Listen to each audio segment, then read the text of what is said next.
I'll never forget this. Looking at like the photo I just took, I hear a loud bang. That was a gunshot.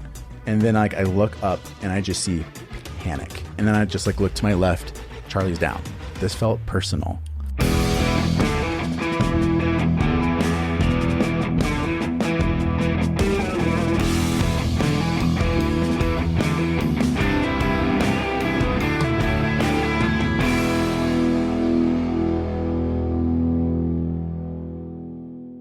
So yeah, this is like the first time speaking about this to the public. Like my friends, family know, obviously like coworkers, which that's also a pretty crazy story too. Like, so, cause I deal with like lieutenants and they were locked into the story and they had no idea that I was, feet away. Well, yeah. Cause I went to Utah. It was just a day trip. Yeah. Cause I, have a full-time job. And so only my boss knew about it. And so I come back Wednesday night and show up to work the next day because I wanted to work. I was like, I'm not going to stay home. I want to work. So yeah. Anyway. Okay. So yeah. Andrew. How's it going? It's going, man. Thank you for reaching out first off. Yeah. This is going to be, I don't know if it's going to be a deep one. I want to keep it as respectful as possible for you, for Charlie Kirk's family, and everybody he's associated with. But you were a camera guy that was hired by Charlie company by Turning Point USA. By Turning Point. And you were standing feet away when everybody saw the shot seen around the world. Yeah. And you reached out. I don't know why.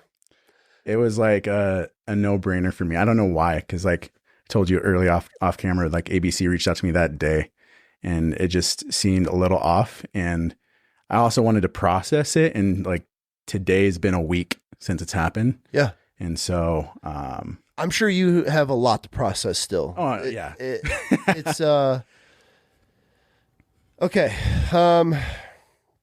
Yeah, dude, we're just going to have this conversation. Sounds good. So let's just jump in who you are, where you're from. Yep. So my name's Andrew Feraci. I am born and raised in Boise, Idaho. Oh, native. Okay. I heard that's rare nowadays. It is. But, yeah, I got a huge passion for videography and photography at a young age. My dad was one of those parents that always had his camera out for like holidays, birthdays, sporting events, you name it. And I was just so intrigued by a camera. Yeah. So then you get to high school and I got my own camera, or at least borrowed it from my mom. And my friends and I thought, let's make some of our own videos. And we thought they were hilarious, but they were awful. But it gave me the ability to like dive in and kind of understand what the process of making a video is and the whole thing. And I was like, okay, this is so sick. Yeah. And then I think it was, I don't know, my freshman year in college. I was at Calvary Chapel, Boise, and I heard a sermon where like he was saying like God gave you unique gifts to not just glorify him, but other people. And that was like, well, because I'm trying to figure out life, and I'm like, well, what are my gifts? And so that's when I started to take videography a lot more seriously, and just started practicing and honing that craft, and started doing projects for people for free because I was like, that's the best way to practice, right? Yep. And so yeah, just over time getting better and better, and just grew this huge, deep passion for photography. So good for you. Yeah. I mean, it's led you down some pretty crazy roads. Crazy roads, awesome roads too. I've got I don't know if ClickFunnels, but like Russell Brunson. So I was his personal photographer for a few years. Damn. So you've been around. Yeah. Okay. Yeah. Good for you. I love photography and I love young people that are trying to get into it because it is such an incredible field that will take you so many crazy places. Yes. Just from us hiring camera, I bring guys with me on adventures and shit, and they're just like, yeah, I'm getting paid for this. Like, this is the craziest shit of my life, So it's an awesome career. It's tough, very saturated, but if you do it right, doing it for free, getting your name out there, building it, it's an incredible career to be able to absolutely. There's jump nothing into. like it. I feel like, with every photo that you take, any video, like there's a story to be told, and everybody has a story, and I want to do that for them. Yep. Whether it's just like senior photos or a wedding or an event, like every person has this unique story, and it's just like I want to be a part of that and let them have that memory forever. So 100%. I love that. Yeah. Okay, dude. Let's dive into it. Walk me through the day. You were obviously, it's a crazy event. I don't even know if you've processed it all yet, because I think today's the 1 week mark from Charlie Kirk being shot. You got hired by Turning Point USA to go down and photograph this event, which you were standing feet away from Charlie when the shot rang out. So let's just dive into it, and because there's so many conspiracies, there's so many different angles, and everybody knows what's going on. And I know you don't even know what's going on because you're just in the audience doing your job, and obviously everything unfolded and just pure chaos erupted in those situations, which I would imagine it's a terrifying moment to be in there, especially in that environment of it. Almost was like a kill box in a way. I mean, if they wanted it to be way worse, it could have.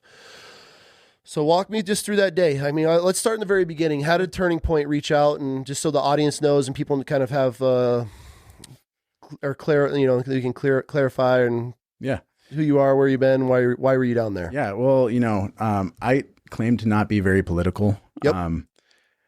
I just have always been that way. I do obviously lean a lot more conservatively if I had to choose. For sure. But I saw Charlie do his thing years ago. And like, if you hear him talk, he will he'll call it a spade. If Trump doesn't do something he's very vocal about it. So I've always loved his view of things. Obviously him being a believer was another huge factor for me to just like, okay, who is this guy? Yep. But he was also incredibly smart. He's just very eloquent with his words. And he wanted people to have a voice. It wasn't just about him. It wasn't about the conservatives. He's like, if you have a voice, you should be able to speak and speak without fear. 100%. And so, I was doing some contract work, trying to find like a good, steady job. And I went out, reached out to Turning Point USA over Instagram, and I actually didn't hear anything. But I found out later that one of my friends actually is an event coordinator or event specialist for them. And I ran into her out in the public, and we caught up, and I was like, wait, like you work for Turning Point? Like, yeah. And so I was like, if you guys ever need a cameraman, like let me know. I'd love to help out with an event for free. Like I just was like, I just want to be there. Yeah. And so she's like, yeah, if we need anything, we'll reach out to you. And so a few months later, she contacted me. I don't even think it was a few months later. I think it was like a month, maybe, if that. And she was like, hey, yeah, so this fall we're doing a huge tour and we need you. And we just want to do an interview with you to see what you're about and stuff like that. And so, I got the interview. It went really well. And right after that, they're like, yep, you got it. So, okay. I was excited, nervous, especially with a full-time job. I was like, I wonder how this is going to play out. But my full-time job has been super accommodating. Just, go for it. And, really? Okay. That's cool. Yeah. But, so they gave me, I couldn't make every event. So I was going to be obviously for Utah, then I was going to be at Eugene, Oregon, and then San Francisco, which I think it was Cal Berkeley. And honestly, I was thinking, Utah Valley is going to be a piece of cake. Like it's just going to be a bunch of conservative, like-minded people at this event. Like this is going to be pretty easy in my opinion. But then I was like, Eugene's going to be pretty crazy, and San Francisco, that might get a little wild. But yeah. So, do you want me to just continue to talk about like? Yeah, bro. Just walk us through the day. Yeah. So I'll ask questions when you're talking. And perfect. Yeah. Cool. Because it can be really long-winded. So I want to make sure I give you time to ask questions too. So for sure. So we went to Utah State or Utah Valley University. I think around like 8 a.m., 8:30 a.m. This is the morning of. The morning of, okay. Yeah. Just to start setting up, and it allowed me to kind of scope out areas that I think could be really good places to do photos. I don't want to say shoot, but to do photos. Yeah. And so, saw where they were setting up, the volunteers, they were setting up tent up above, and like honestly, right around 9:30, like a ton of people just started showing up, and it didn't start until 12. Really? Yeah. And so just from that, I was like, man, this is going to be a packed house. And so, my job was just to get photos of people interacting and just getting the environment, what that looked like. and the protesters were already there. And I decided to like go up to them. This was probably around like 10:30 or so. Okay. And there wasn't a ton of them there, but there was a good line of them. And so they see me walking up with a camera, and I'm sure they're thinking, oh, like, great. This is a guy that's going to try and do like a gotcha moment with his camera. But I honestly just went up to them and I was just like, hey guys, like, how's it going?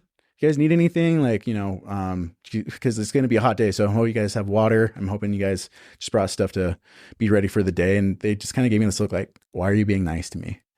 And it just kind of like made me realize like, oh, they need love. Like I want them to know that they're welcome here. And so, sure. I didn't talk about the event. I just like, where are you guys from? And just wanted to get to know them. And they were extremely nice. Just really, really passionate college students that were passionate about what they believed in, which is amazing. But yeah. And the total environment, man, it was awesome. That's one of my questions. How was the environment that day? I mean, this is Charlie Kirk's first tour back on. Yeah. This is his first stop of his new tour. So environment, how's it feel for you? Well, so like watching his videos on social media, I don't think you get like the scope of how big some of these things are. No. Especially like the more recent stuff, they get bigger and bigger and bigger. And so, because if you watch his earlier videos, it's like just a few people and like asking him questions. But this was like, I mean, it could have been filled probably like half a basketball stadium. Like it was packed. And to see young college students be so passionate about what they believed in America. And I was just like, it gave me a little bit of chills. I'm not going to lie. But it gave me also like a sense of purpose of like, there's a lot of things going on in this world that it's a lot bigger than me. And I just want to be a part of it. Like, and I think everybody had that feeling. And I think that's, you know, every volunteer for Turning Point USA, they felt like a calling to be there and to serve, Turning Point, because I think in doing so, their mindset's like, I'm also serving the United States as well. And so it was just really cool to see, youth, be so passionate about America and what they believed in. So it was electric, man. Well, Charlie did an incredible job of that. Yeah.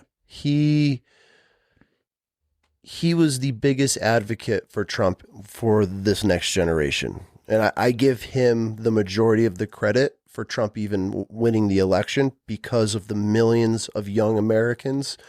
And when I say young, I mean, dude, my 11-year-old knows who Charlie Kirk is, right? Like they had a youth day. I think it was like the next day or the day after. And I mean, there's little kids talking about it there. So this guy left an impact. And so from all ages, but the fact that he was able to connect with this young generation, talk to them, give them a voice and the ability to ask questions, nobody did it better. Yeah. And I feel that was a huge turning point for the election, was this college, because we all know how college is. I mean, the indoctrination and how these kids are coming in and leaving, it's a crazy thing. So the fact that he was able to bring so many people to light, so many people to faith, and at least start questioning things. Yeah. That's what I loved the most about him.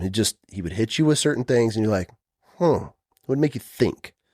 So that's where I was a huge supporter of what he was doing by going to camps. A lot of people hated it.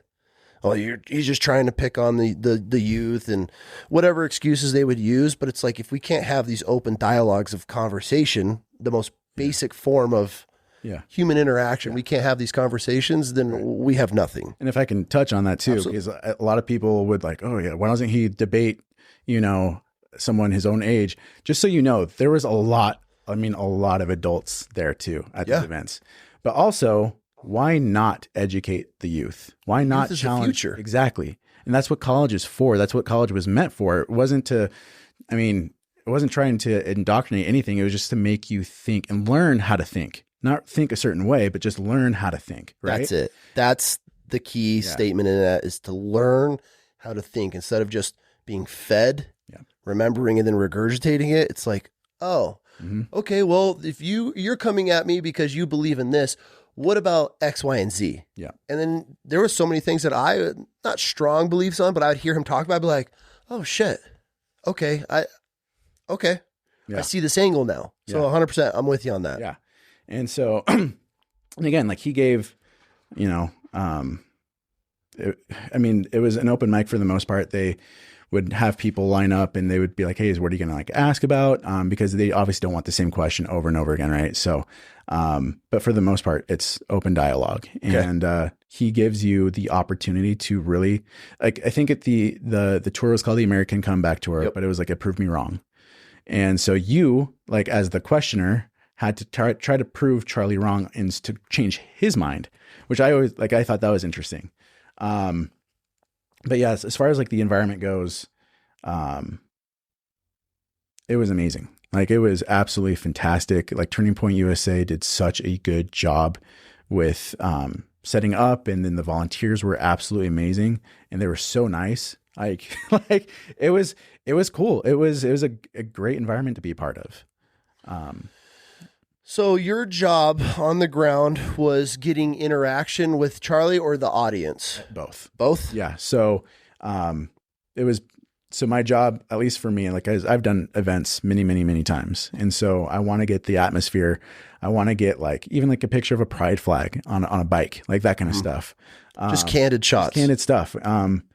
And you know, it was great. And then obviously when Charlie showed up, we're on a time frame. Like he shows up, we've got like an itinerary to follow to a T.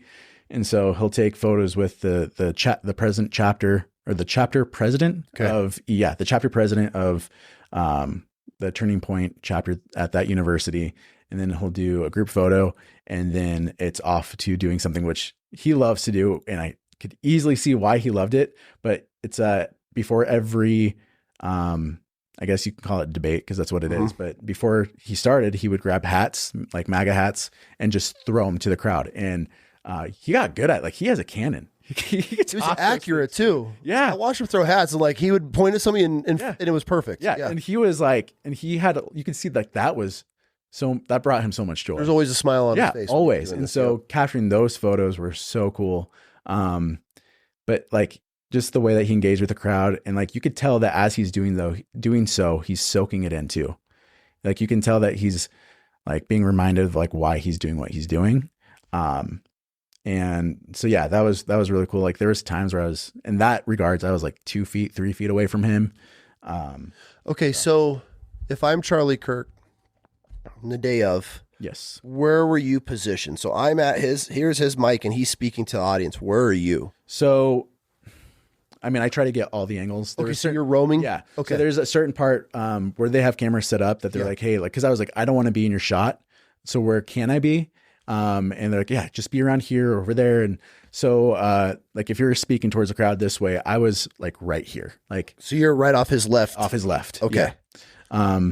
And at times I was about 5-6 feet away. But I was at that position for the first speaker the entire time. Okay. And so that's when the second speaker showed up. I decided, I'm going to get a new angle, new perspective. I want a better shot of the person speaking. And so I went behind the tent, and got to his like far right, but he was like a little bit ahead of me. So just a little out of my peripheral. Okay. I was taking. So you're technically like here. Yeah. Okay. But then I like started to move in closer and closer, because I just, again, different perspectives. Yep. And, so I was taking photos of the second person asking questions. And as I was doing so, because I'm dialed in, like, I'm really focused. I'm like, honestly, like, I'm so focused that I'm not even really paying attention to what Charlie's talking about. Yeah, you're doing your job. Yeah. You're not there to listen. Exactly. You're working. I get that. So then, as I'm taking a photo and looking at like the photo I just took, I hear a loud bang. And it's crazy how your brain tries to rationalize things, because my first thought was firework. But I've been around firearms my entire life, and logic quickly set in, and it was like, no, Andrew, that was a gunshot. Okay. You're standing off of Charlie's right shoulder-ish, that direction. I know there's a million things that have happened since. Yes.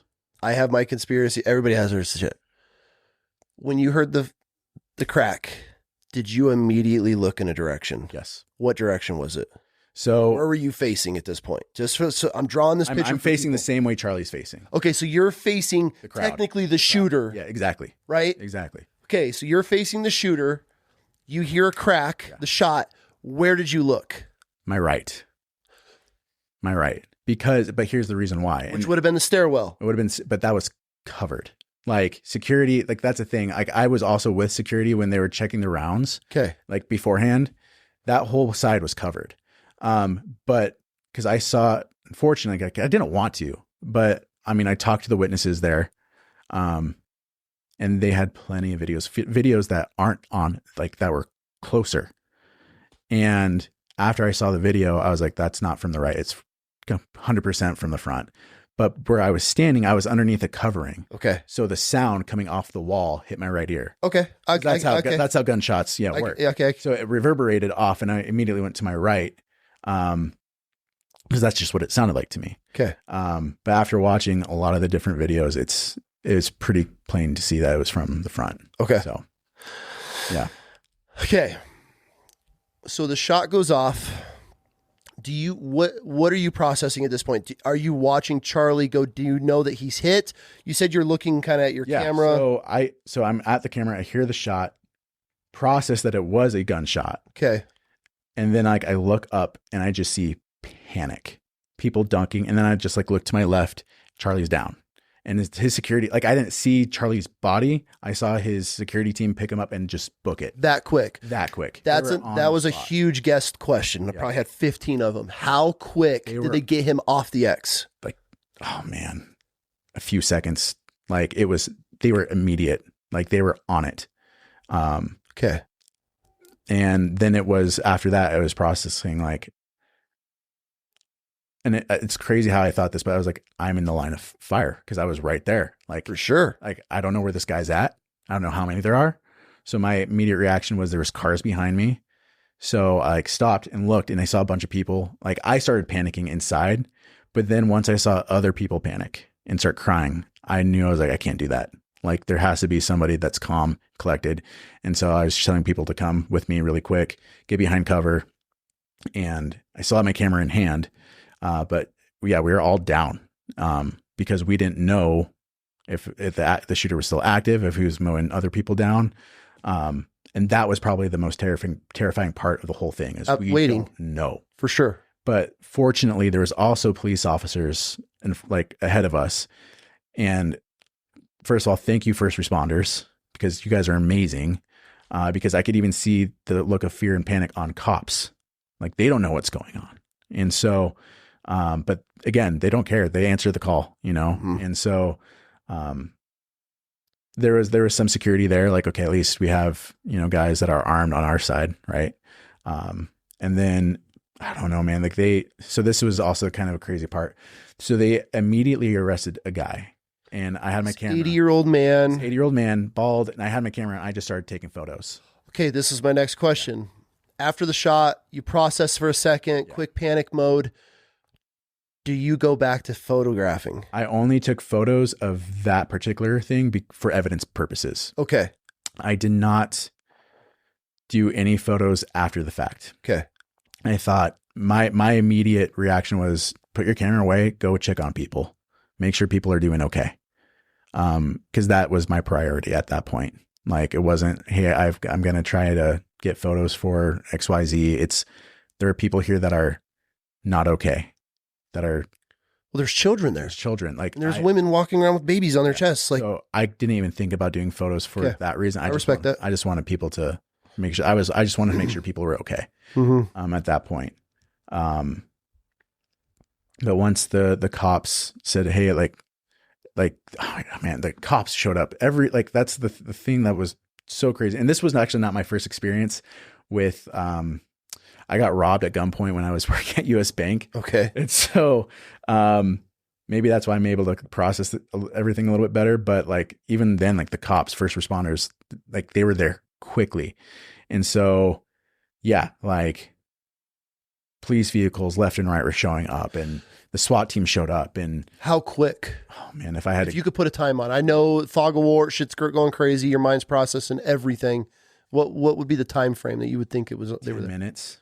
Okay, If I heard, and I haven't seen, but they said that there was no ambulances there. Can you confirm that there was any first responders as far as that aspect of? They had medics on site. Okay, medics. I can't recollect if there was actually ambulances on spot. Okay. A lot of people claim that they didn't see any of that. There was a ton of police vehicles there though.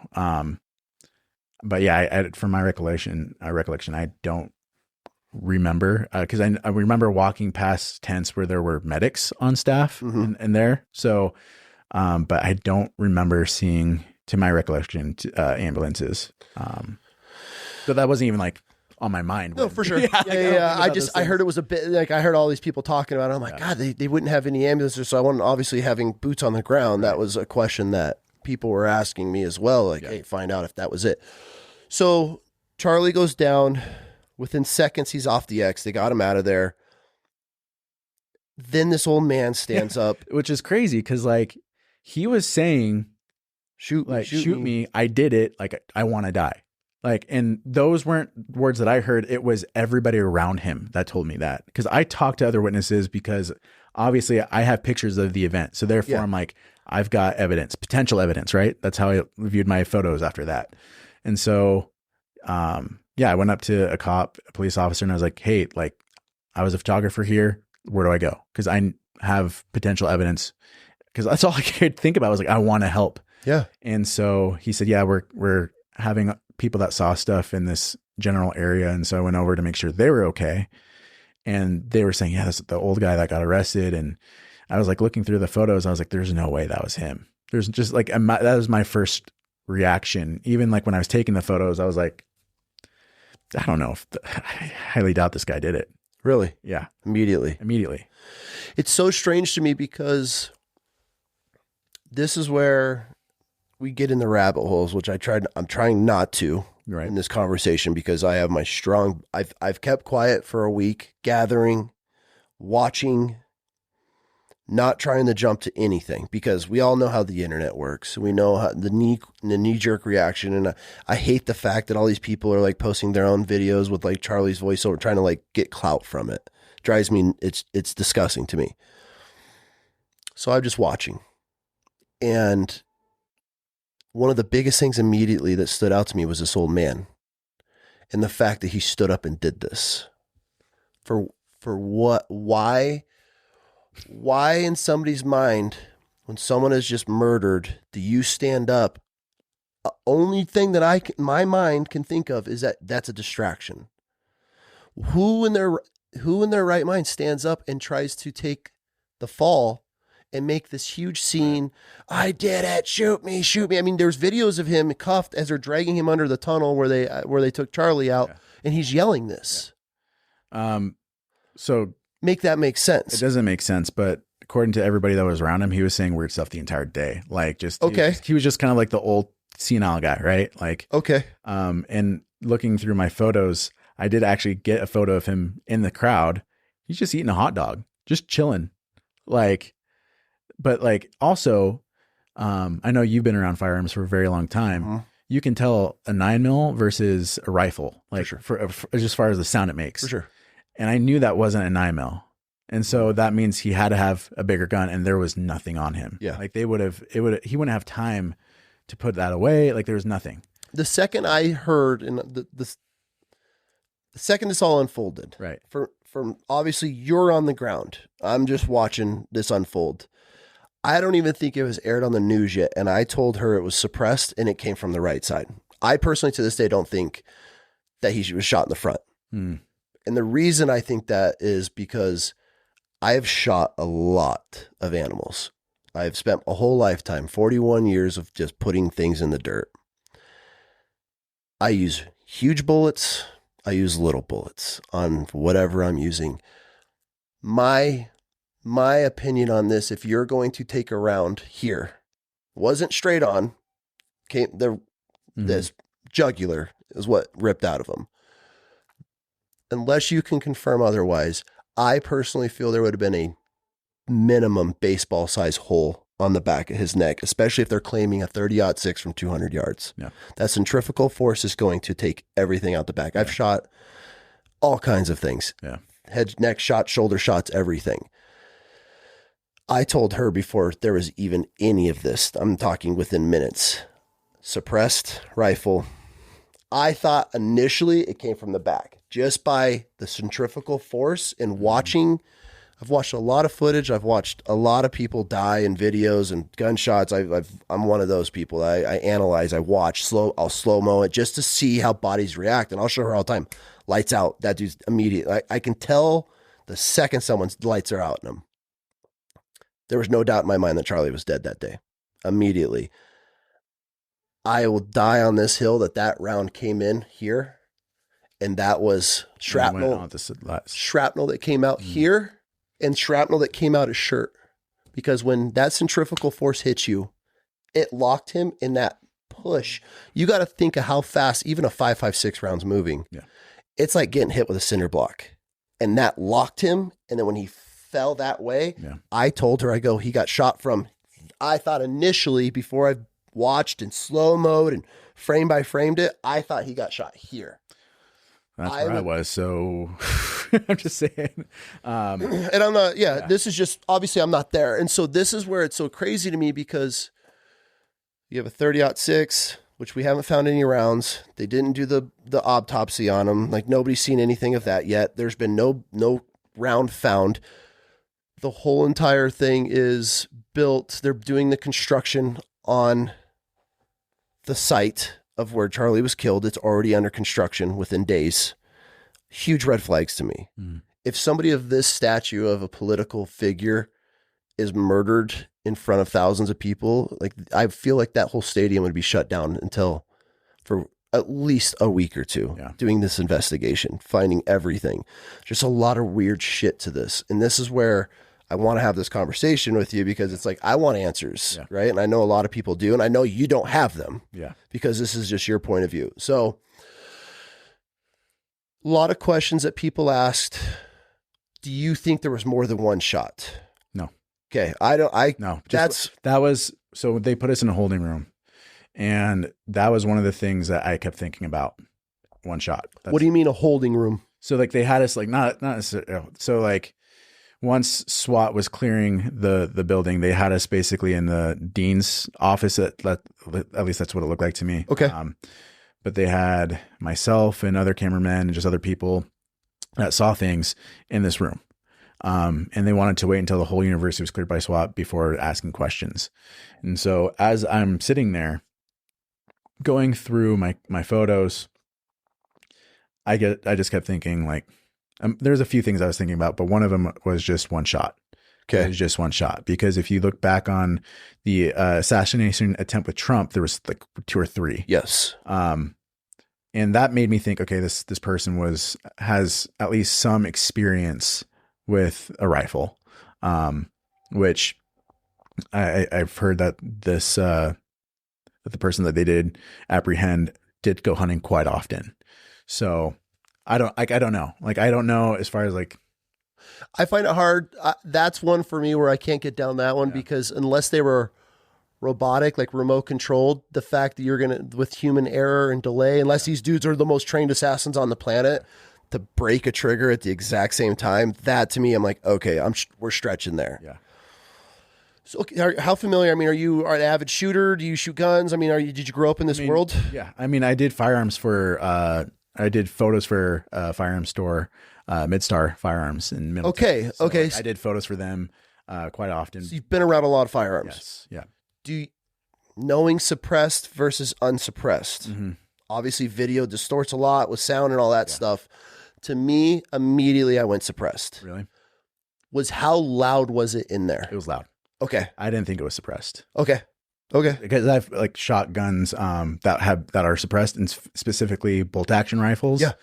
And there's like a thunk sound, like, but it's loud, but not like not like a gun if it wasn't silenced, if that would make sense. Yeah. And this to me sounded like just any other gun in a firing range. Okay. So that to me that's a big one because to me, cannon it's going to be loud inside there, but on video it's like a tsh, and then you hear it. Yeah, so it was loud. Okay. That's another big question. That's why I was like, that wasn't a 9mm.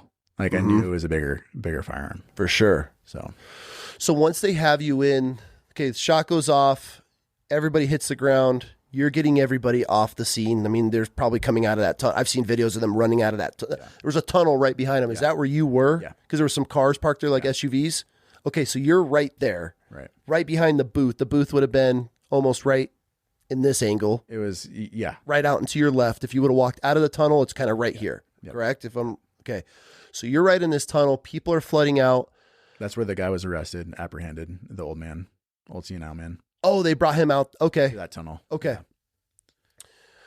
How long until FBI or law enforcement kind of grabbed you guys? Because people are obviously flooding and running every direction. It's pure chaos at this point.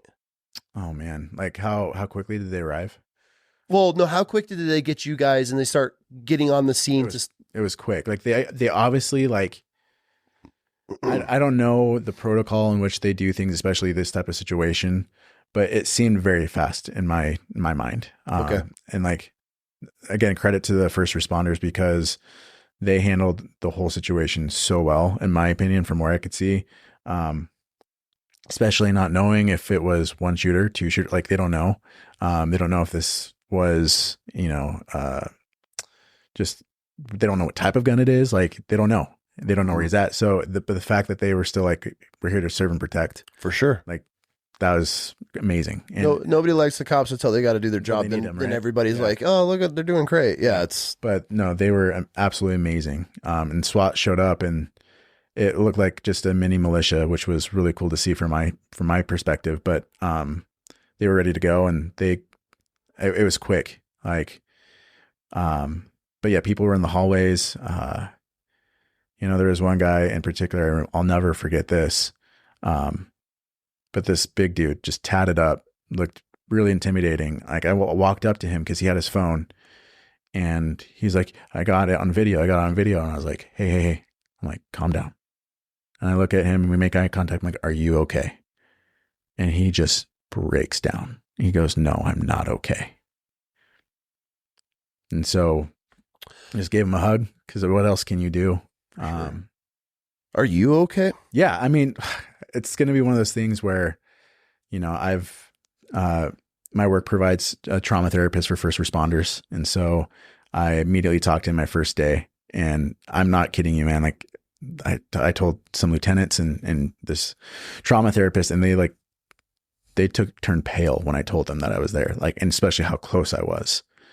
And they're like, the amount of holy fucking shits that I got from people like that was basically their reaction. But he asked me if I had experienced something like this before. And I told him I was robbed at gunpoint when I was working at US Bank. He's like, okay, so like there is something like this, not your first time in like technically a life or death situation.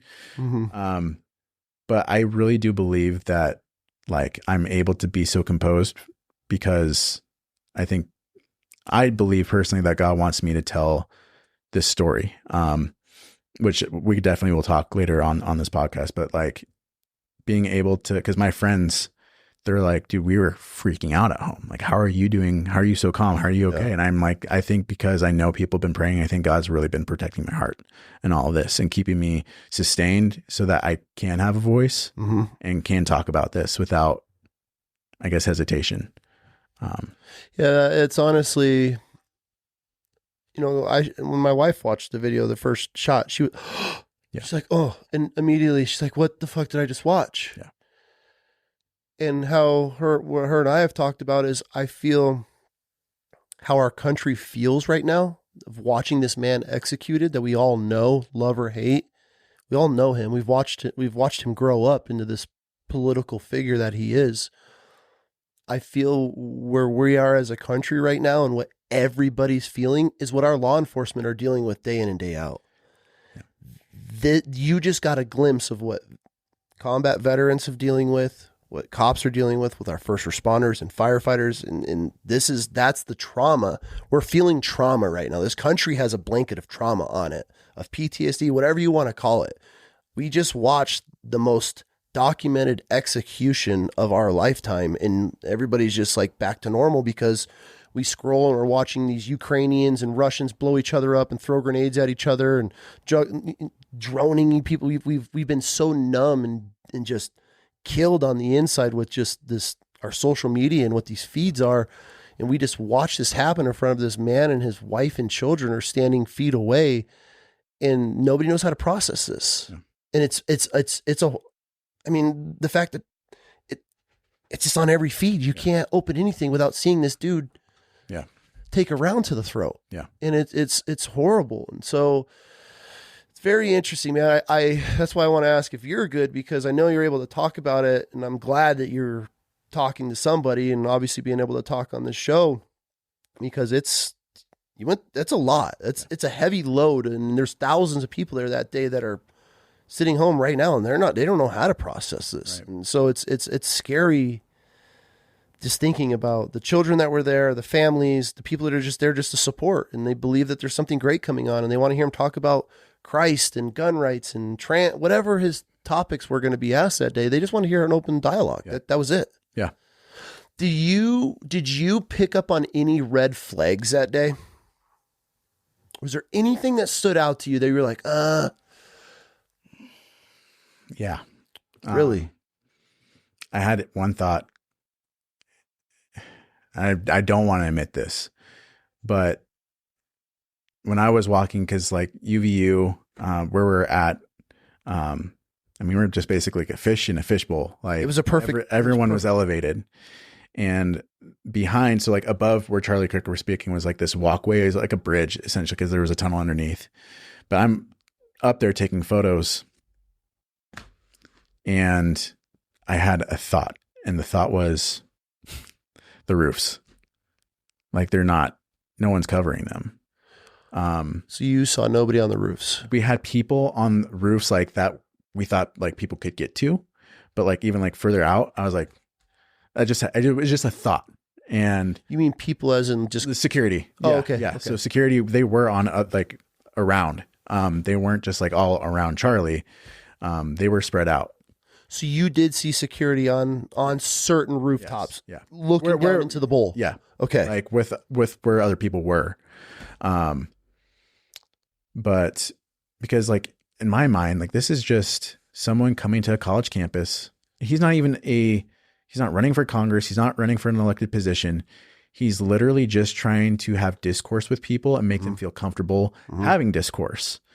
And so the last thought I even had was someone coming up with a gun, even though I know Charlie's been very open about how many death threats that he gets.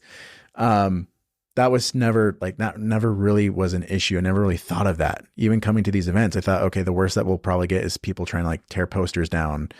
Like that was it. But yeah, I just had a split second thought. And another thing that really, the trauma therapist said, please don't play the what if game, because it's going to eat you up if you do. For sure. But I did have my drone with me, and the university did not give us the okay to use our drone, because I wanted a cool aerial shot of like the whole event. Yeah. And I had this split second, like I'm just going to do it. I'm going to do it. But then I was like, nah, I don't want to get Turning Point USA in trouble. Like I want to respect the rules. But I just keep thinking, if I had put up my drone, there is a good chance I would have caught him, or at least distracted him, something. And so that obviously isn't healthy to play that type of game, but it's just one of those things where it's just like, I feel like more could have been done, maybe not from Charlie's standpoint with security, but just, I don't know, like that's just one of those things I guess didn't think about as far as hearing you say that there was security on the rooftops where other people were. How would they have not have picked up on this guy? Because he went through a first speaker. He was on his second speaker, correct? Like just minutes in. Yeah. Just started. Yeah. You would think like, unless this kid was laying up there hours prior. Yeah. Somebody was, but that's the thing where it's like, I don't know. Like that's something that I will never know. No. And like, when it comes to like the conspiracy things, man, it's like, to me, I can say this. He was not wearing a vest. I was right there with him. Charlie wasn't? Charlie was not wearing a vest. He was wearing like, the only thing he had underneath the shirt was a necklace. That was it. A lot of people talked about this black thing moving across. That was a mic on his chest.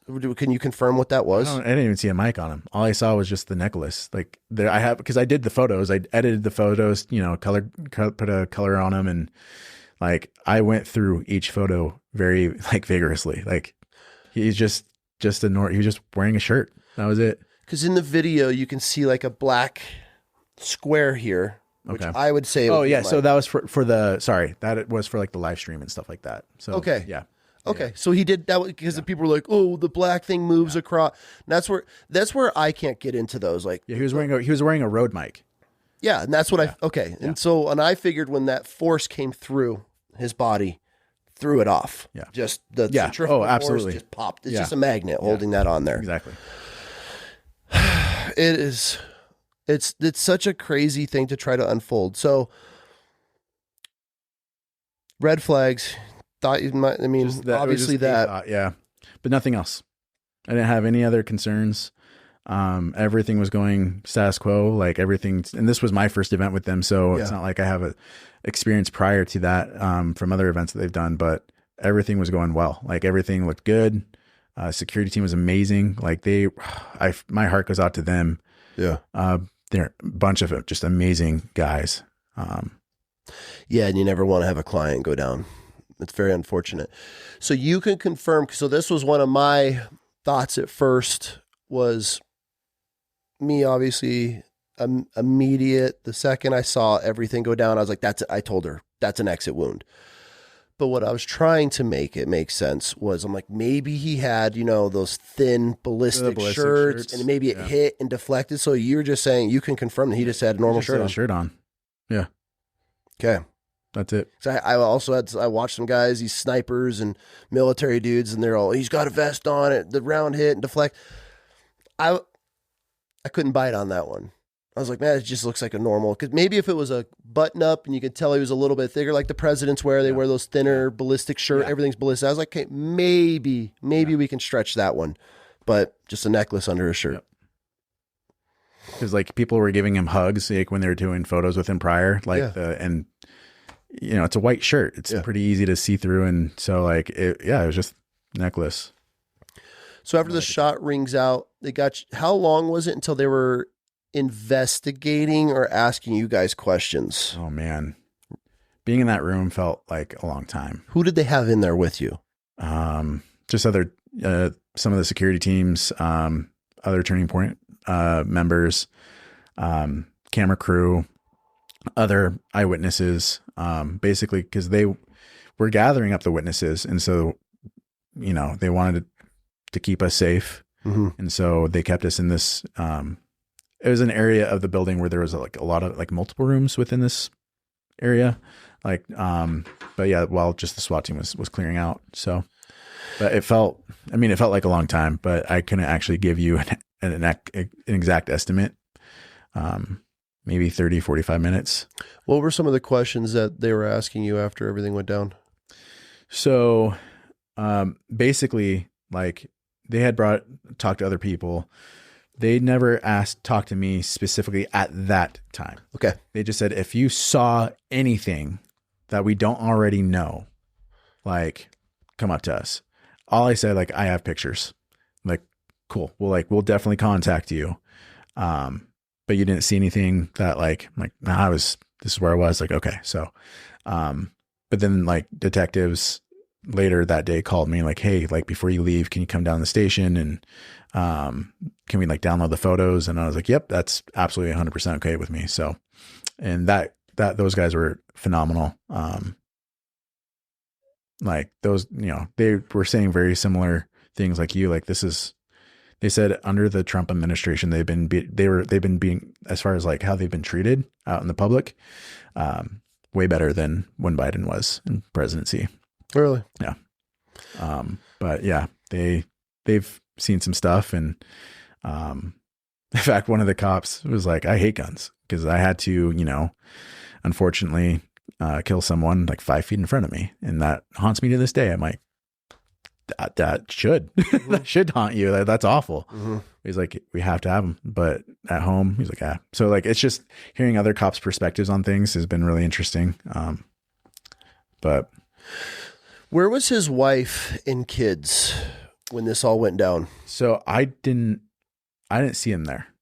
Because everybody said everyone says that I never saw them. I feel like if I would have gotten a photo of them, just because that's what I do. I mean, like that's a huge moment to get on camera. If they were there, then I just missed them. But in my mind, I thought I never saw them. So I can't confirm or deny that I didn't see them there. Even when like under the tunnel where Charlie, like all of us, like I think some of the oldest members of Turning Point were over there. And so I didn't see his wife. I didn't see kids, like his kids at least. And so, but I could have just missed them.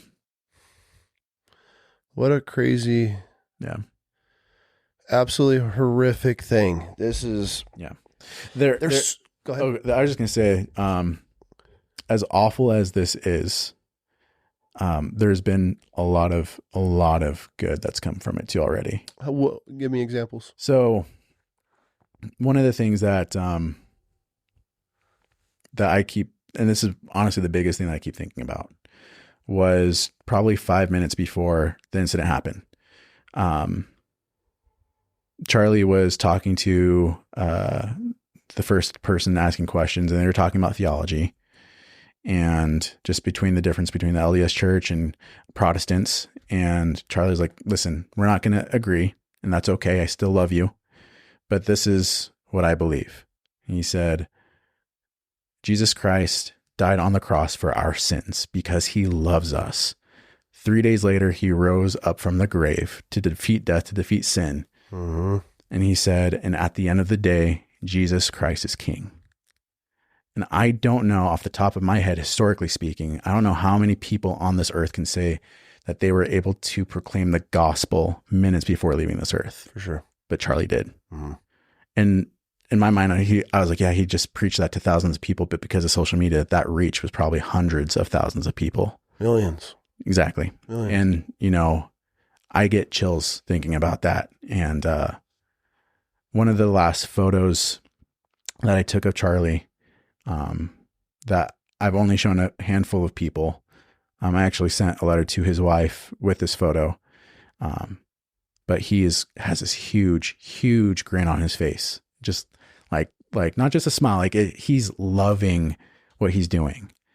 And when I first saw the photo, it broke me.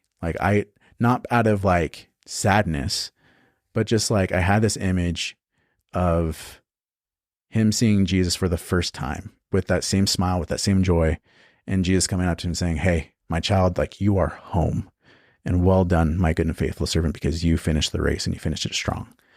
Amen. Huh? And that just kind of left me with this question of what next? What do we do with this? That's the biggest question. And that's where I'm having the hardest time processing this, because we live in a world of just full of hate and evil. Yeah. And he was such an incredible person of bringing people to faith. And like I said earlier, even if you're not converting and you're not kneeling at the cross, he opened up the dialogue and made people think. Yeah. And he made people bold. He gave them a voice, and he drove people to start questioning. And okay, like if I'm on this planet, what is my purpose? Why are we here? Why do I believe what I believe? Yeah. And the fact that he was pulled from us, from being this disciple and being who he was, it's like, I want to be like, why? Right? Like we can use him, especially in a time right now where it's just, everything is just so demonic and evil on everything, all the platforms, the games, the apps, everything that is being fed to our kids, our public schools. It's just pure evil. And he was this beacon of hope and light and change, and just an all around great. Take politics out of it. Yeah. He's gone, right? Yeah. Like they killed this dude for whatever the reasons are. Whoever did it, right? And that's why, to me, at the end of the day, the conspiracies don't matter, because we lost a life. That was the end result of it. We lost a life, a father, a husband, another believer. So the whole body, I believe that's why we're so mourning, because this felt personal. For sure. And the fact that people hated him so much because he talked about his beliefs, which is wild to me, because like that's one of the best things about America is the fact that we're a huge melting pot, right? Like we have different cultures, we have different beliefs. No other country can really say that, because most other countries, they kind of, affirm to the same beliefs. Buddhists, Muslims, whatever it may be. America has just a crazy amount of different cultures and beliefs. Mm-hmm. And I know, like this again, I'm going to preach this, but Charlie wanted to not just make America better and safer by having these conversations. I know he truly, from the bottom of his heart, wanted people to know who Jesus was, because at the end of the day, that is what is the most important thing on this earth. Yeah. There was a video of him that I know has made its rounds for sure, about him being asked by another person at one of these events saying, hey, like if someone was dying in 30 seconds, what would you tell him? He's like, you're about to meet your maker. Like you're about to be judged. Like you are about to see God. And like, if you don't know Jesus Christ, like right now, like this would be the best time to do it. And so, that's just that's kind of been on my heart of like, what's next, because we're all human beings. And yes, obviously I'm a Christian, and I believe that we are made in the image of God. Therefore we have intrinsic value. We are worth everything because he gave it everything. 100%. And so, therefore, I don't care if you are a believer or not, you matter. You're seen, you are loved. And being there and talking with the protesters, this is not, and I want to make this very clear because I know there's a lot of angry people, rightfully so, but it matters what you do in your anger. And this is not a left versus right situation. This is not a Republican versus Democrat issue. This is not a conservative versus liberal issue. This is a heart fundamental issue. We're sinful human beings in need of a savior. And that's why Jesus Christ died on the cross, man. Good versus evil. And so like, in my opinion, what's next? Start treating each other like human beings that are worth it all because he gave it all. I think that is how we start mending this nation. And you don't have to preach the gospel necessarily. You can just view someone and say, hey, like, what's your story? But we have to be intentional with that, right? Like we can't just, my pastor always says this: community is made, it's not found. You don't just happenstance by it, it's intentional. So if we want a healthy community, we have to be intentional with people, which means we have to get in their mess. We have to sit with them in their mess, help them process, help them feel seen, but also have that balance of truth and grace. And I think Charlie did that really, really he was the well. Best. He mastered that. Yeah. That you can bring complete opposite worlds and try to find common ground. And if he couldn't, it was okay. Yeah. And this is where we've gone so far as a nation, and we're so divided that we can't even sit down and have these conversations anymore. Yeah. Because they're nope, this is it. And I'm guilty of it in certain things. Absolutely. And I have my beliefs, and like, you're a Christian. This is a Christian home, and we are believers 100%. This is where, as a human, I'm like, okay, he was making such an impact. He was changing lives. He was saving lives. He was bringing people to the greatest story ever told. Why allow him to be taken at such a prime time?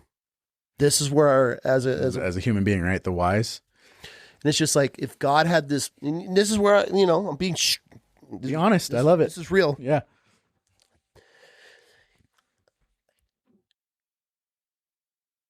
It's just like, God, we could have used him. He was such a tool. I mean that in a positive way. Yeah. Sorry. Like you say it, and people listen. He was such an asset. He was such an incredible person. Not even in his beliefs. I'm at this phase in my life where there's no Democrat and Republicans. It's all one. Or we just have two parties that are all just being paid to just fight each other. Yeah.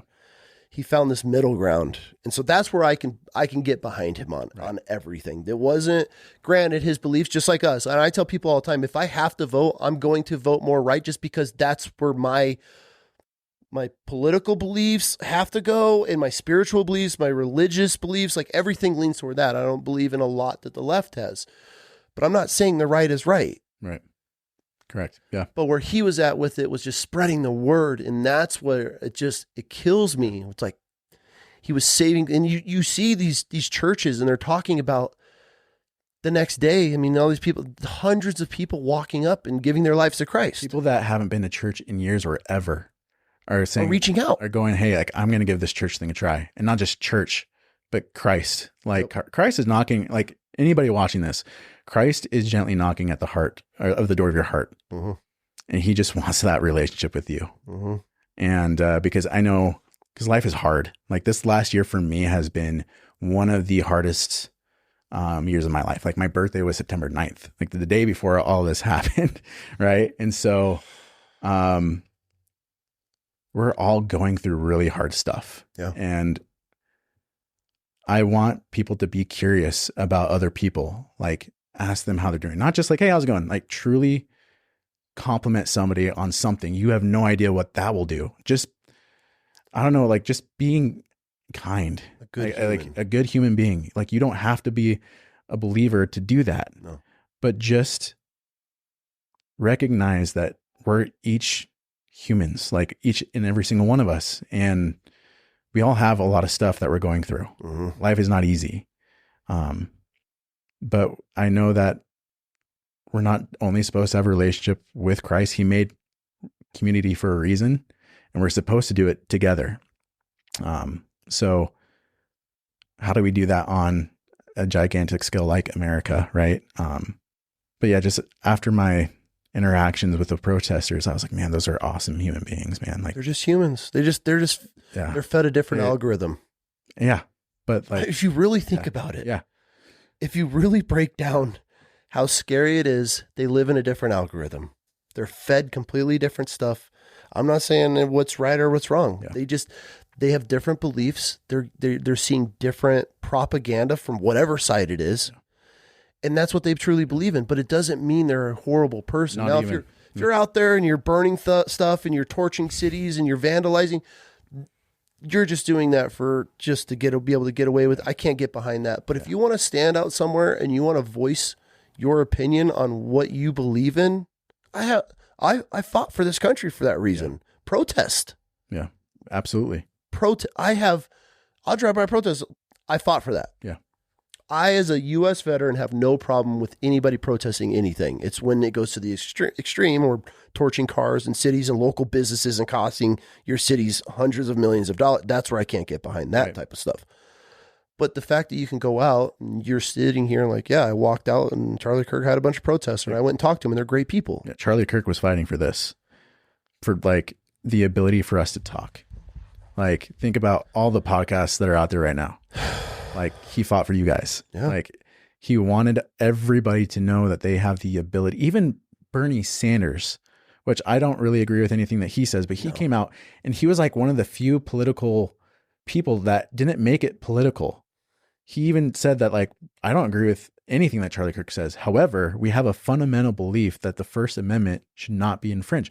Like if our voice gets taken away, what do we have as a country?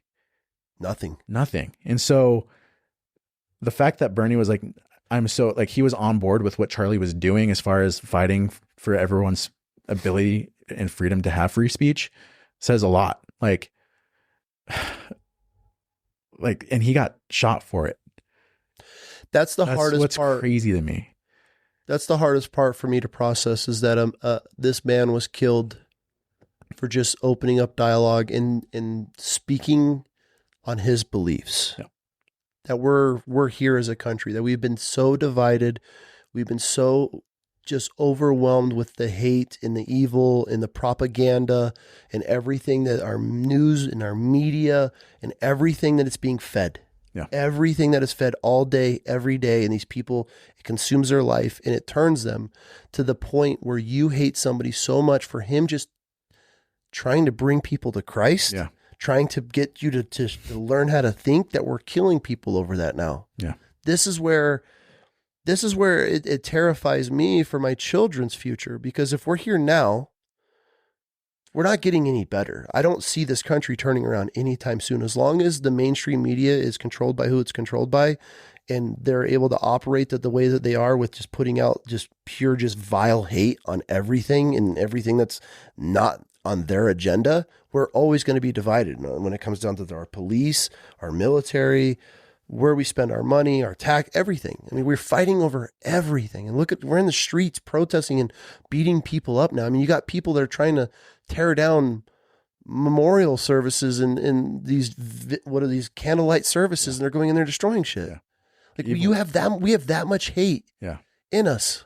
I don't know one person, and I would never associate one person if they would go out and conduct themselves like that. Yeah. It just, as an irrational mind, but we've driven, we've pushed and pushed and pushed. We're so divided where now it's like you hear somebody talking about, oh, I love Bernie Sanders behind you. You're going to look at him and be like, oh, these fucking people. Right? Yeah. Yeah. I was one. Identity politics, man. I was one. Yeah. Now I'm like, oh, it's both sides. Yeah. There's no difference to me. No difference except for I heard a guy explain this the other day, and it was the most incredible way of explaining politics to me. He goes, imagine if you're in a restaurant and you have two waiters. You have a waiter and your waiter's to serve you. And then there's another waiter serving another group of people over there. But both of those waiters are fighting each other to stop you from serving your food. Mm. And I'm like, okay. And he's like, would you ever go back to that restaurant if you had a waiter that's fighting against your waiter to bring you everything? And instead of bringing you your steak, he brings you a frozen hot dog. You're just going to accept it. It's like, that's where we're at as a country right now. We have two parties that are fighting each other over everything where nothing's being accomplished. And I'm like, that's exactly it. You see these people, oh, the left and blah, blah, these radical Republicans. And it's like, dude, we're no different. We're no different. We're fighting these extremes, except for we can't come together on a middle ground. There's nothing. Well, there's one thing that's a middle ground. I won't get into that, but there's one thing that the left and right can decide on. Other than that, it doesn't matter. They hate each other so much. And I don't know if it's just this game, and this is the world that we're in now, that they're all sitting there laughing at us while we're fighting in the streets over kids being able to chemically castrate themselves, and so-and-so wants to date so-and-so and become this. And it's like, we're killing each other in the streets, right? Because we're so divided. And it's like, how do we stop this? How do we just come together as a country and be like, man, this is the greatest country in the world. We have everything provided to us. I can go to the grocery store where my apples are put perfect in these little pyramid shapes, and I got produce dripping with fresh water misted on them. Like, we're fucking fighting in the streets. We have everything provided. You got internet, you got water. We got it good. I can walk in my house and flip a switch on, and I can turn on every light in my house by my phone. Yeah. And we're fighting in the streets. We're killing each other in the streets over politics. This is where Charlie was such a heavy hitter. That he was such an asset for the world. Mm-hmm.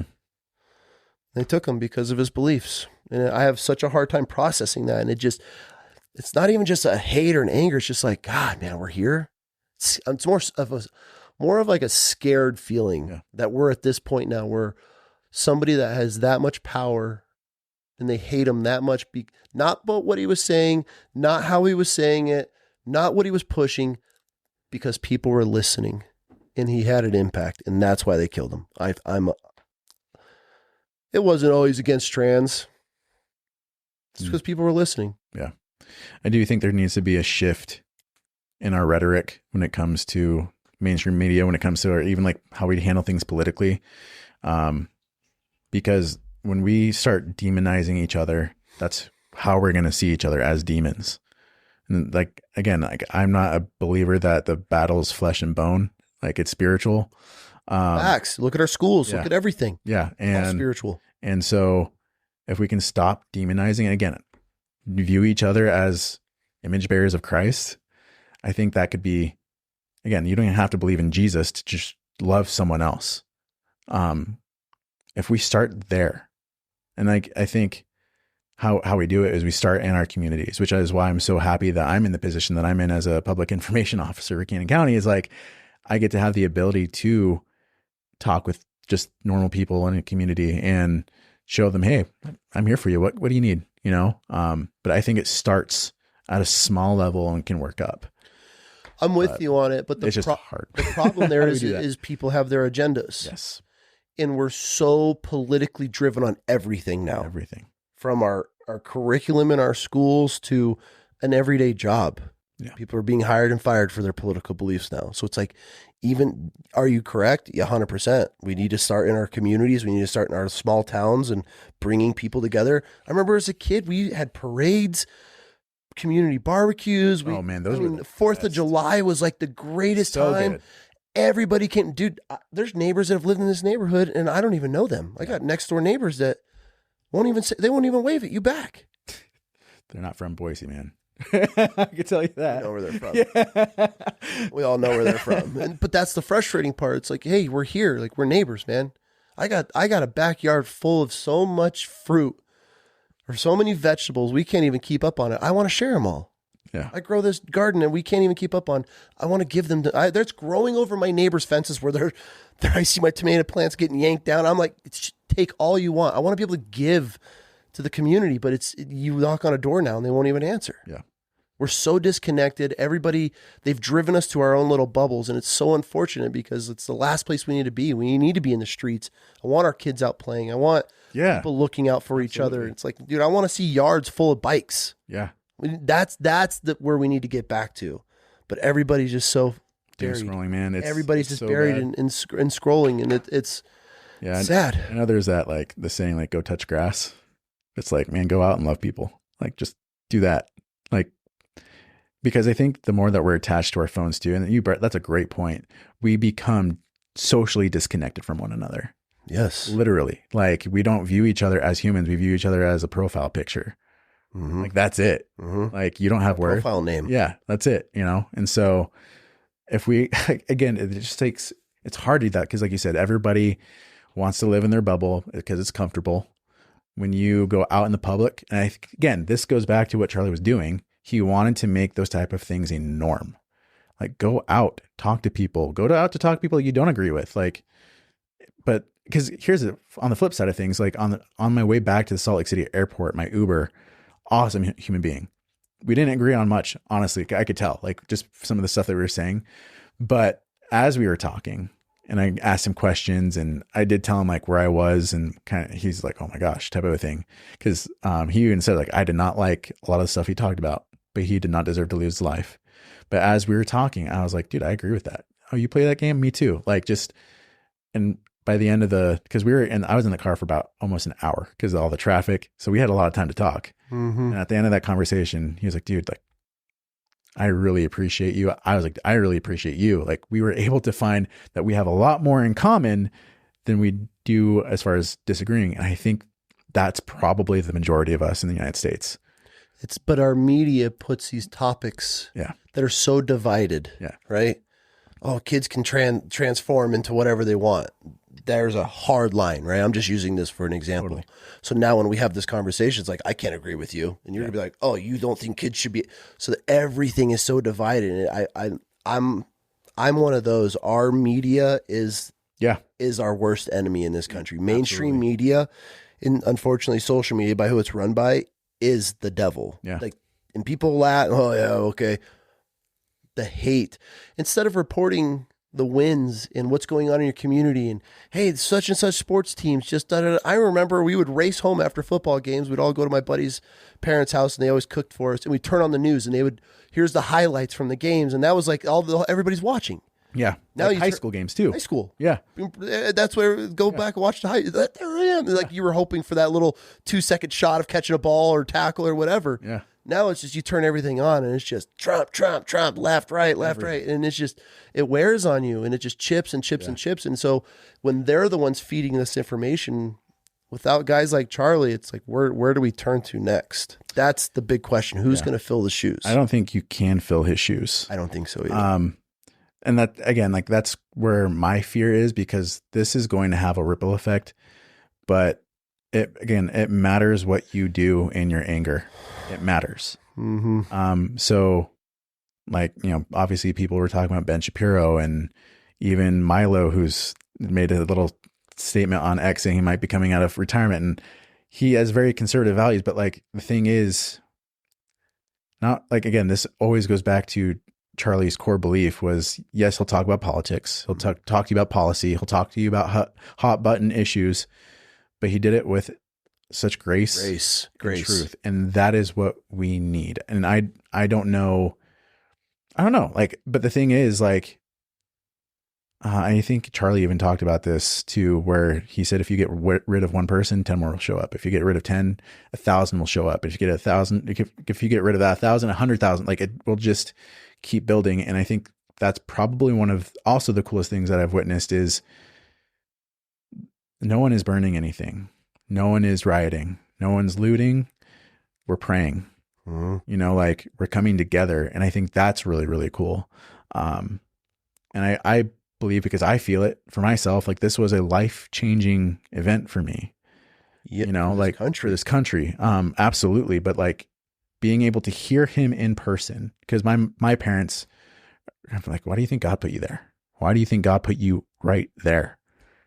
And I was like, honestly, I don't know, but I really do believe the Holy Spirit is moving in a way in me that I've never felt before, and viewing people in ways that I've never seen before. And who knows what that'll turn it into, but I'm not alone in feeling this way. No, you're not. And so I'm praying and hoping that this will be a wake up call, maybe, a spiritual awakening for a lot of Christians to come to the Lord, and a lot of non-Christians. Yeah. The wife, I think it was last night or the night before, she has a woman that we know, and she reached out and she's like, why am I feeling what I'm feeling right now? Yeah. What is this? Yeah. And my wife spent all night talking to her, and my wife's in tears, just going back and forth, because she's on fire. She's not a Christian, doesn't go to church, just an everyday American that lives her life and just left alone. And now she has this call. She has this feeling. Yeah. And this is where people need to pray. Prayer to me shouldn't be a last resort. Should be the first thing we do, man. It's the hardest thing we do. Yeah. For me. Yeah. For me.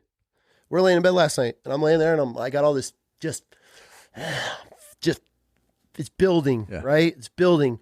I'm laying there, I'm like, I have to pray. And I bawled my eyes out in this prayer. And my wife says it the best. She's like, you just leave a voicemail for God. That's how I pray. Because there's so many people, nobody teaches you how to pray. Yeah. Right? At least I've never been taught. My dad's a pastor. I'm a pastor's kid. I've listened to him talk, and I always listen to my dad talk. I'm like, how the fuck does this dude know what to say? He'll just ramble on. 20-minute prayer. I'm always like, how does he know? But then I have other people reach out and they're like, what do you pray about? I'm like, I don't know what I pray about. It's more of a conversation. When I tell people, and I have buddies they're reaching out too. And so I fell away from my faith for a long time. Raised a pastor's kid, joined the military, traveled the world, saw the pure evil out there. I was like, nah, God doesn't exist. God doesn't exist. There's no way, right? I have looked evil in its eyes. God does not exist. Yeah. He wouldn't allow this to happen. I wouldn't have walked in I wouldn't have seen the shit that I've seen if God exists. And it took my wife years of chip and bring me back. And so now it's like, okay, I'm back in it. But the hardest thing for me has been praying. Yeah. But it's the most incredible thing. Yeah. Can I ask you a question? Yeah. How's your relationship with your father? Ooh, that's a great question. It's been incredible my whole life until recently. My parents lost my brother 5 years ago. Lots changed for them. Yeah. My dad claims I was 17, I switched. Something turned on as soon as once I fixated on that, everything changed. But I feel that's the majority of teenage boys. That's a phase we all go through. But then instead of me staying around and getting through that phase with my parents and then building that relationship, I went straight to war. Yeah. And then I fell away from them. We had our differences. I ended up getting a divorce. They didn't believe in it, all that. But I've always had it, like growing up wise, great, incredible. Yeah. My dad sacrificed everything for us. Like I have great parents. Yeah. But then, so yeah, I mean, we've always, we're not super tight. We're not just that, we don't talk, right? Like we're not like a text everyday family. I'm not sending them memes and this and that. When I say hardcore Christians, they don't drink. They don't. Oh, I think I've seen my dad take one sip of an alcoholic beverage, and that was on my sister's wedding. Gotcha. No smoking, no drinking, no cussing. Hardcore. Yeah. Hardcore. And for me, I'm one of those people, the more you push, the more I'm going the opposite direction. Right. But I get where my dad's coming from. He's terrified. He sees where the world's at. He sees his son. He lost a son. My brother was in his faith, was a believer until he took his last breath. Mm. I held his feet when my brother took his last breath.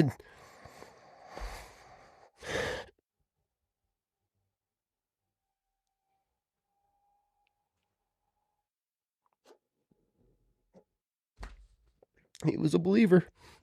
Mm. So I see that, right? Like, fuck, I can't believe I'm even crying on this show.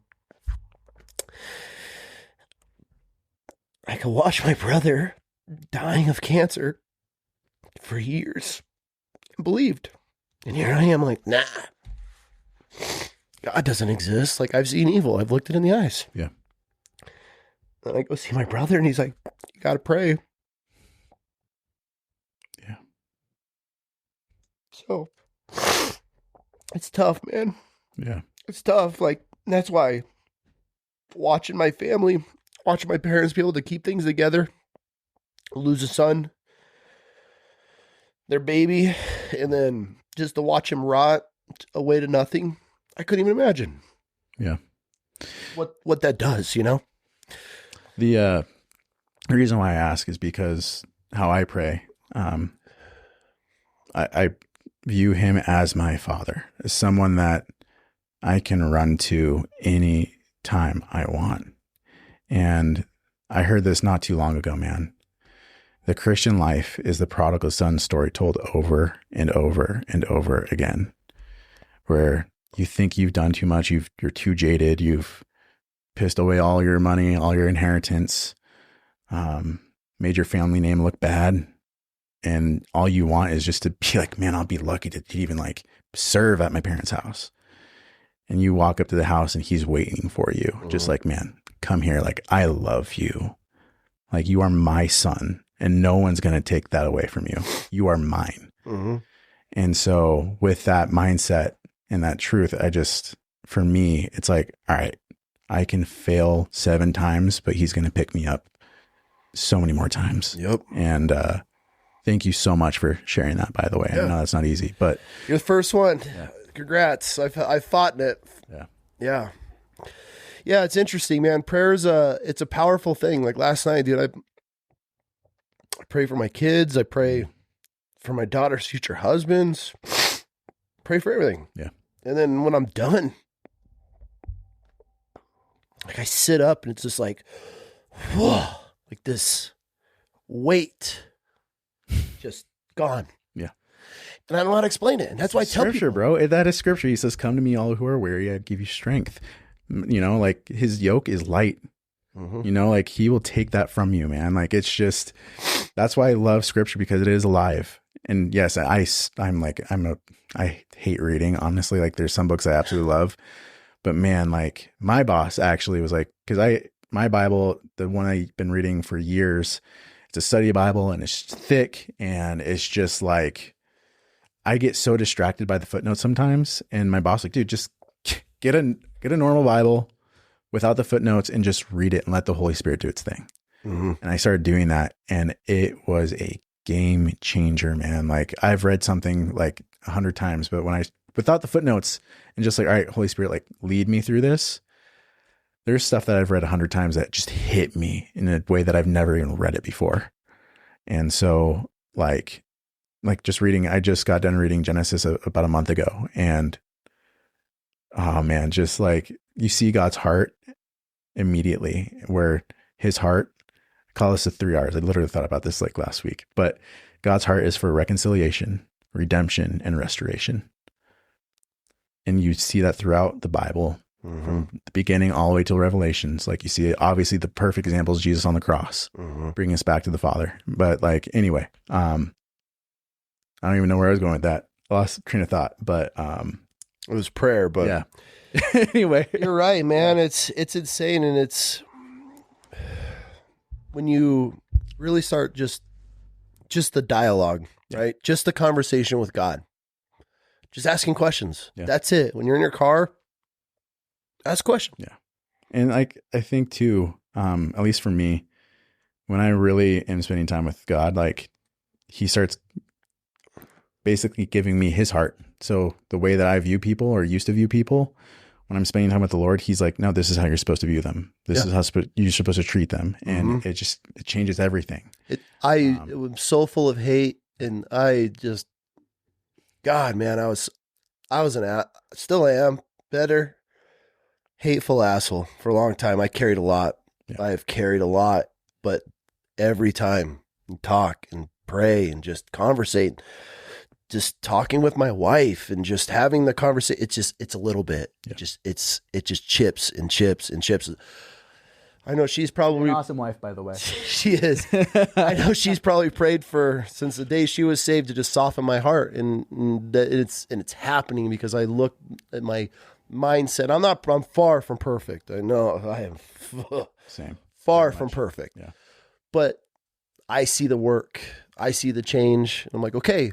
And this is how I look at it. I'm like, okay, if I believe in this man that sent his son down to be sacrificed for us all to believe and to follow and to lead us all into heaven, and I just have to truly believe in my heart that this dude did all this God provided all this for us, and I get to live this eternal life with him, what's the worst that's going to happen? Nah, I mean, Charlie Kirk said it best. He said, all death does to a believer is reunite him with Christ. Mm-hmm. I think that was one of the things I said. I was like, damn, dude, he gets to walk with Christ now. Yeah. As soon as they're like, he's dead, I'm like, he's with Christ. A lucky son of a gun. Yeah. Where people are, I mean, obviously we're mourning and people are crying and they're upset. I'm like, how lucky. Yeah, that means we just got more work to do, man. How lucky. Charlie did his part. Done. Right? Yeah. You know, there is a light in all this. And there is. How many people are these churches are talking about how many people are walking up and the revival and the fire that's, I hope there's a fire that sweeps this country and this world and just starts turning people toward it. Maybe this is it. Maybe, who knows? Yeah. I don't know, man. I don't know where we go from here. I don't know what the point of Charlie's murder was, and I don't know God's plan, and I don't think we ever will. And it could be these little fires. It could be one of my buddies that listens to this, or a listener. Yeah, I was literally on the phone as you're pulling up with a buddy. He's like, "I can't believe you're talking to me right now." I'm like, "Bro, what?" He's like, "Dude, you're talking to a dude that was there." And I'm like, "He's just a guy, man. Like, he's just a guy. Just a guy. Honestly, that's how I am. Yeah. I'm like, dude, he's just a guy. We're just gonna have a conversation." He's like, bro, he's just, oh my God, man, I can't believe what you're doing. I listen to every one of your shows. I'm like, well, thanks. And I've known that he's a kid.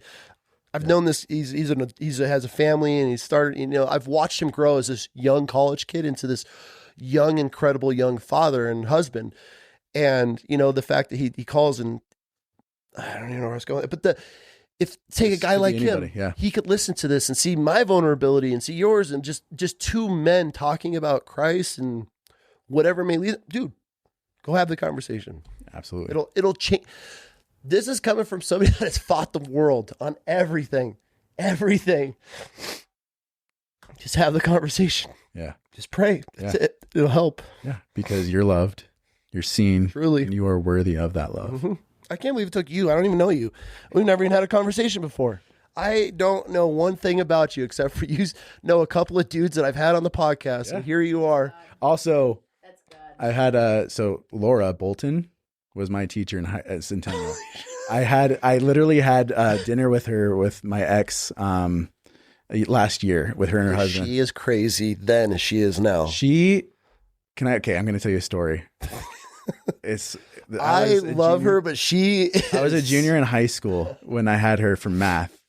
This is off. This really happened. So again, immature high school students, right? In math class, right after lunch. I can't believe it. Okay, so my friend Austin, the room had like a funny smell to it, and I think one guy was like, or I think it was a girl who said like, it smells funny in here, and Austin was like, well, you probably should close your legs. And then Laura heard that, and she was, Austin, why don't you shut your legs, because you know no girl's ever going to come between them. And the whole class was just like, what did she just say? I'm in the back laughing so hard because I was like, you deserve that. That was great. Yeah. Boom roasted. Like, come on. That was, yeah. But Laura, again, awesome human being, sees people for who they are, you know, and that got her in trouble. Yep.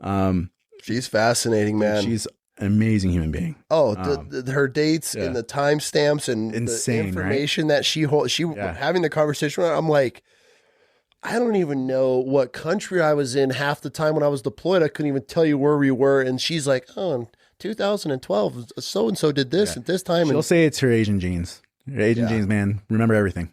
But she's amazing woman. Amazing woman. Man, who would have thought some random ass dude sending me a message want to talk about Charlie Kirk getting shot would have led to this? All right, love. What questions you got? So the first question is for Andrew, and it's a Charlie question. Okay. And it's, what did the trauma, how did you handle seeing that trauma in real life? I mean, looking back at it now, it seemed like a blur. Like, even now, it's like, did that really happen? Monday, it was like, Sunday and Monday were hard days for me. Sunday, I was pretty angry, like not at anyone in particular. I was just angry. Just in general, they killed a man. Yeah. And then Monday, there was a couple panic attacks I had, and I haven't had a panic attack in a while, like in a long time. I got through it, but it was one of those, my body saying, hey, talk to somebody. So I did. But honestly, and I'm not kidding when I say this, like, the reason why I can have these conversations is because I do believe God is sustaining me and like, hey man, like, you can do this. Yeah. Like, you can have these conversations. And so as far as the trauma, I think that's going to be something I might have with, my entire life, but it hasn't affected me as much as I thought it would. Like, I'm using it because I know God's going to use it for good. Mm-hmm. So I'm just kind of like, I don't know, I'm buying into it. Like, I'm not running from it. I'm not trying to cope unhealthy. I'm not doing any sort of substances at all. I'm just like, I'm sitting with it. Yeah. Like, again, like this last year, a lot of just awful, crazy stuff has happened in my life. And I think maybe that was God preparing my heart for, like, get ready. Mm-hmm. But yeah, I think it's just, I know God is there, like, because he has been there for me in my entire life. Like, I can look back and this last year even, and I can see his fingerprints everywhere. And so I think God is just sustaining me, and he's building me up, and I'm able to just be strong. Not saying like I haven't, cried or, been in tears, because I have, but it's just not running away from it. It's, I actually heard this the other day too. When we have storms in our lives, our knee-jerk reaction is to run. Like, we don't want to deal with that because it's uncomfortable, it's scary, it's hard. When buffaloes see a storm, they actually run towards it because you get through it the quickest if you run towards a storm. So I'm just like, all right, I'm just going to sit in it. I'm going to process it. I'm not going to run from it. And I have a lot of people praying for me too. A lot of people. So I think that's kind of how I've been handling in dealing with the trauma. What else you got, my love? Next question is for you. For me? Yep. Oh God, here we go. They want to know why you struggle with your belief and how you get through it. Why I struggle with my belief and how I get through it. I feel the reason I struggle with my belief with Christ is because of I'm not fully educated and I have questions. Yeah. Which leads to doubt. Do I question that God died on the cross? No. 100% did. Do I question that he walked this earth and the stories are true and the scriptures that were written about him are true and that it's the most documented, sold book in the world and we're most hated man ever, most talked about man? 100% believe in all of it. I don't know enough to sit and be able to I'll fight somebody over it. I'm that much of a believer, but I don't know the details. I'm so happy that you doubt. And that's probably kind of a weird thing to say, but like, doubt is a sign and evidence of faith. Because if you're just like happy-go-lucky, like and nothing really challenges, like, I don't know if that's real faith. You like, wrestling with God is good. He's big enough to handle it. He like, again, like, to me, like, as a father figure, like, that's my go-to. Yeah. And So if I have doubts, if I have concerns, like you have children, like how many times are they've been like, disobedient and questioning, but like at the end of the day, you're their father. They trust you. Mm-hmm. And so doubting is normal. And I think maybe in the Christian culture, we've made doubting look bad in a way, but like, it's good. You're wrestling with God, and it forces you honestly to dive in deeper. So be curious, like get to know the Holy Spirit, like recognize his voice, which it sounds like you do. Oh, for sure. So it's like, but I'm sure with all the things that you've seen in your life and the things that you've experienced, the crazy thing is, what evil looks like. For sure. And if the evil's real, that means there's got to be a good, right? 100%. So that's where when people talk, I'm like, do you believe in hell? Yeah, but I don't believe in heaven. How do we have a heaven without a hell? How do you have good without evil? I mean, nothing can be created out of nothing, or something can't be created out of nothing. It just can't happen, but no, I'm happy that you wrestle with your faith. I'm happy that you struggle with it, because that means it's real. It's alive. That means the Holy Spirit is working in you, man. Like, that's a good thing. Embrace it. I can't believe we're having this conversation like that. It's gone to that. I love it. Yeah. I was praying for it, man. Really? Yeah. Oh, yeah. Dude. So this is wild chaos. Yeah. Like I don't script shit. Good. We sit and we have real honest conversations. And this is what I love. What was the second part of that question? This is what I love, man. The second part is for those struggling and feeling the call. That's what they call it, the call. What is your advice? They want to hear it from you, and they want to hear it from your guests. Man, if you're struggling, my advice, it goes back to prayer. Mm. Open a Bible, which I'm guilty of not doing. I'm not going to sit here and say read, because that's my biggest battle. I'm like, I need a kid's Bible that has pictures. I can draw crayons in. You have those. Yeah, that's what I need. It's like, because I start reading and I'm like, what in the fuck are these dudes saying? Like, it doesn't make sense. I have such a hard time processing it. So that's where we actually just had this conversation. I'm like, I need Barney style, where I could put it on an audiobook where it's reading to me and I can follow along, where I can ask questions. Like, that's how I learn. So for me to just open up, but then again, at the same time, I've never sat down, and I'll admit this. I have never sat, and I had a buddy of mine, Victor. He's actually fucking retired gangbanger, did 10 years in prison. He was crazy dude. He was on the show. Incredible dude. Is he like full tatted? Yeah. Is it the same guy I'm thinking of? There's probably not too many giant Mexican Victors that. Oh, okay. Who was different guy. Sorry. Okay. I was thinking of another guy that's pretty big on social media, but he says when he sits down, and this is what I haven't done yet, and I'm guilty of this, is I don't sit, and he says he prays first. God, give me strength, give me wisdom, educate me, and he'll just open the Bible. Absolutely. Yeah. I'm guilty of not doing that yet. So I can't be like, oh, this is how it helps me, So I would love to hear your side for people that are questioning their faith, or questioning just. They're feeling the call. Everybody I feel is feeling a call right now in this nation. Yeah. You're feeling something, and you saw what this man died for, believing in. If you're that true of a believer that he died for it, there's something behind it, and you can't deny this. So for people listening that have this call and this urge, I mean, how do we pull people, and how do we drive people in the right direction toward their faith? I would say recognize that call and ask yourself, what is it that I'm passionate about? What is it that I just cannot stop thinking about? Then I would ask yourself, okay, how can I use this? I'll go the secular route. You could say, how can I use this to benefit the community? How can I benefit this to bless other people, right? But God puts things on your heart, not just to bless people, but to glorify him. And so I love what you said. Prayer is huge. Prayer is absolutely we have the ability to talk to the creator of the universe. That's amazing to me. But from that, because here's the other side of things where people I don't, sorry, my phone's going off. The other side of things where people are like, I don't hear God. Like, I pray and pray, but I don't hear anything. Well, scripture says that the word is active and alive. Read your Bible.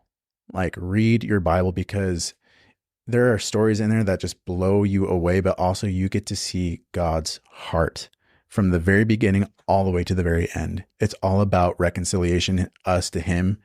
And it's crazy because he came to us. We didn't have to do anything. Like he came to us. And so he's desiring a relationship with each and every single one of us. And again, sometimes it might take something so tragic like Charlie Kirk's death. Yep. Sometimes it's a whisper. It's a gentle knock on your heart. But answer it. Answer it. Don't just ponder, like answer it. Because like in your relationship, if it's just one-sided, it's not a relationship. You have to do your part too, right? So be curious, answer the call, answer that knock on the door, but yeah, get into your word, like pray with people. Also, and I will say this too, because this is huge, get into community. Like go to a church, get into a Bible study, get in a men's group, get in a women's group. Like surround yourself with like-minded Christians, because when the world gets hard and your life goes south, you have people that will be there for you, that will encourage you, that will uplift you. And also because I'm so bad at this, I'm very hard on myself. The enemy will tell me lies. And if I'm not in my word and if I'm not around people to encourage me, I will believe those lies. Yes. And then I just get depressed and I doubt. And having like-minded believers are there to not just keep you accountable, but to remind you of God's word. Mm-hmm. That's why we have community. We're not meant to do this world alone, at all. We need each other. 100%. And so again, that goes back to like the bigger scope of things about how do we heal as a nation. But yeah, I would say, sorry, this is a very long-winded answer, but yeah, like those things, pray, read your Bible, get in a community of like-minded Christians and answer the call.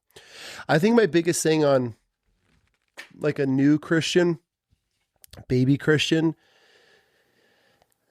the worst thing is these angelic, what is the word I'm looking for?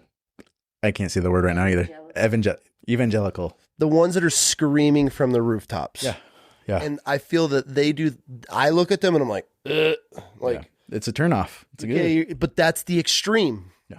And so when you see these people in the corners, you're burning in hell if you don't repent and all this kind of stuff, I don't want people thinking that's like, those are Christians. They are. They claim that, and I'm not throwing shade, but that's not my type of people. I want this is, and I feel most people, especially men and women listening, like just have a conversation. It starts with a conversation. Can I quickly share a story? For sure. It's about my pastor and his wife. What church do you go to, by the way? It's called True Hope, Collister. Okay. And he's gotten flack for this, which is crazy to me. But so Matt, that's his name, and his wife's name is Andrea, and like my favorite human beings ever. They're amazing. But they live next to a same-sex couple for years. Okay. And they would always have dinner with each other and have like little cookouts and stuff. And Matt's wife, Andrea, told me the story. And one day, like they were in the kitchen at this couple's house, and one of them goes, "So what does Matt do again? Isn't he like in IT or something like that?" And she like looks at him and goes, "No, he's a pastor." And just like the awkwardness, the like, there's like this awkward silence. And Andrew was like, "Can we still be friends? Like, we love you guys." And his response was, "Well, we know how you view like same-sex relationships." She goes, "That doesn't mean I don't love you." And because they were able to build a really good relationship because they were intentional, they loved them where they were at. That couple gave permission to have them speak life into them when things get hard. And so I would say like it starts with, again, being willing to sit in someone's shit and to be there for them and to love them where they're at, to be intentional and like do life with them. I think that's huge. That's where I have a problem with Christians. I'm not trying to throw my parents under the bus. Well, they don't listen to my podcast. Just the legalism. There's a lot of legality with not even is, but us as Christians, and I'm supposed to be on this path, right? And I'm supposed to be bringing as many people. And I think Charlie says it the most. His job is to bring as many people with him. Yeah. As a pastor, how am I supposed to look at this pastor if he's going to shun a same-sex marriage couple living next to him? I'm not saying they need to be besties and they support that. Yeah. But you never know what impact him and his wife of just a general conversation. So we might not come to agreements on certain topics, but that doesn't mean I can't share my faith. And it doesn't mean that they might not see where I've come from and what I've been through and be like, damn, dude, it changed this dude around. Yeah. We plant the seed, God's going to do the rest, man. It's not condoning same sex. It's loving the sinners. Yeah. Because that's what Jesus did. Exactly. He's washed. Absolutely. He's washing the feet, right? I mean, washing the feet. This is where also with Christianity, and this is where some of my doubt comes into, is where Christians are the most judgmental, just for everything that's not in align with them as far as the radical side. And this is where I have a hard time trying to associate with other Christians where I'm at in my faith right now, is because I don't have a problem with certain people. Like my parents, there's no way if I brought a gay friend to their home, oh my God, I would never hear the end. Oh, yeah. man. But then I look at them and I'm like, okay, well, you're screaming from the rooftops that I need to be saved and I need to do this and this and this and this. But what if this gay friend of mine, just using an example, I brought, then he sees who I am. He sees my family. He sees the life that my children, my family, everybody we have here because of how we worship Christ. Maybe he starts thinking this. Maybe he's in the porn. Maybe we're all sinners, right? Absolutely.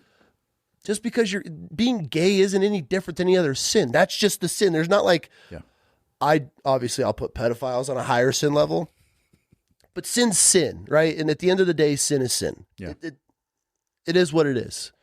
But how am I going to sit here and not associate with somebody because of their beliefs and is not the same as mine as a Christian, that I can't associate with them? So I respect your pastor for doing that. And I get the grief that he's getting because my parents would be those people. We're not going to go to church here anymore because they're sinning. The pastor's sinning by having this relationship. And that's where I look and I'm like, I can't jump on board with your beliefs because as this young baby Christian, and I'm falling back into this and I'm learning all this stuff over again, I'm told that I need to talk and have this conversation, which is a huge thing Charlie preached. Absolutely. And like the cool thing is too, because you'll have people on the flip side go, well, Jesus told people to stop sinning all the time. It's like, you're not wrong. But let's bring up the woman at the well example. What did he do before he told her to stop sinning? He made sure she knew that he intimately knew her. And he said, hey, like, you're right. You don't have a husband. You've got 4. And the fact she's like, wait, what? Like, you know me that intimately. And the conversation that he had with her was very intimate. But like Jesus, and again, we're not Jesus. We don't know everybody. We don't know what people are going through, which is why we need to be intentional with people. Be curious.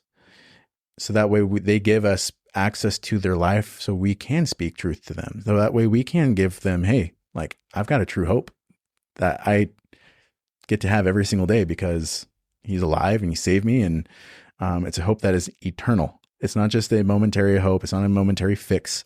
It's an everlasting, eternal love and hope that I have because of Jesus. And it's just like, and when you have that connection with people, they'll listen because they're going to want what you have. Yeah. 100%. 100%. What else you got, my love? Any more questions from the listeners? Did you ever meet Charlie? This is a funny story. He talked to me for like 3 seconds. And because, like I said, when he showed up, he's on a time crunch. Like everything is go, go, go. And so this was totally, I think, because I was kind of fangirling just a little bit. So he takes a photo with the president of the chapter. And I'm just sitting there like, okay, 1, 2, 3, click. And he's like, yeah, we got to go faster. I was like, all right, sounds good. That was literally our only like really big interaction because after that was him taking photos with the group and then him taking the time to take photos with each of them, like on their phones and selfies and all that kind of stuff. And then it was straight to throwing hats, you know? So like that was my only interaction with him. Even like just again being around him, talking to people too that have known him for years and like listening to their stories about him and the friendship that they had, like he was as genuine as they come. And like I said, hearing that. Yeah, it was an honor to do photos. And honestly, so that was I haven't shared any photos Yeah, I haven't posted on social media because they're Turning Point USAs, and I want them to do with them as they will. You know, I want them to use them for whatever reason they want. But I was terrified of what they thought of the photos, because at the end of the day, photos, like photography, is art, right? Not everybody likes the same art. But I was like, God, please, like, I want this to be good. Like, I want them to be proud of these photos. I want them to like it. And I got a message back from them saying, like, these are phenomenal. And so, good. Oh man, I was stressing so much about that. But yeah. But yeah, that was my only really interaction with Charlie. And I was like, oh, you're right. Okay. He's a machine, man. Yeah. Like, gotta go faster. I was like, all right. Turning and burning. Yeah. That's all I have. Do you have anything left on your phone? I don't. A lot of them were repeats. A lot of people had the same questions, red flags and that type of stuff, the second shots. And there's just so many conspiracies. Well, I guess we could wrap this up, dude. Okay, so here's my last thing for you. Since the whole world felt this shot and are feeling this pull, and our country and the world is in this weird position, what would be your advice, and where would you lead people to go moving forward? I'd say, at the very least, treat human beings like human beings. Again, I'm not coming from a religious standpoint. Like, I've obviously shared how I feel about that, but we're each human being. We're living this life. Life is hard. It can be awful at times, and you never know what someone is going through. So just be kind. Go out of your way to do something nice. Love people. Give someone a compliment. But seriously, like, at the end of the day, like, our money isn't going to follow us in our gravestone. Like, we're not going to, like, we're in this huge boat together, right? Like, so let's work together. Let's put aside our differences, recognize we have differences, and that's okay. Mm-hmm. But, like, love one another. Like, the best thing I could say is give everyone a Christ-like love, which means, in my opinion, there has to be a balance of grace and there has to be a balance of truth, because that's what Jesus did. You can't, if you give someone just too much grace, or, you know, I think eventually that means you'll be lying to them. Yeah. And if you're just truthful all the time, you're going to hurt people. So having that balance of, hey, I see you, I love you, while still providing truth is huge.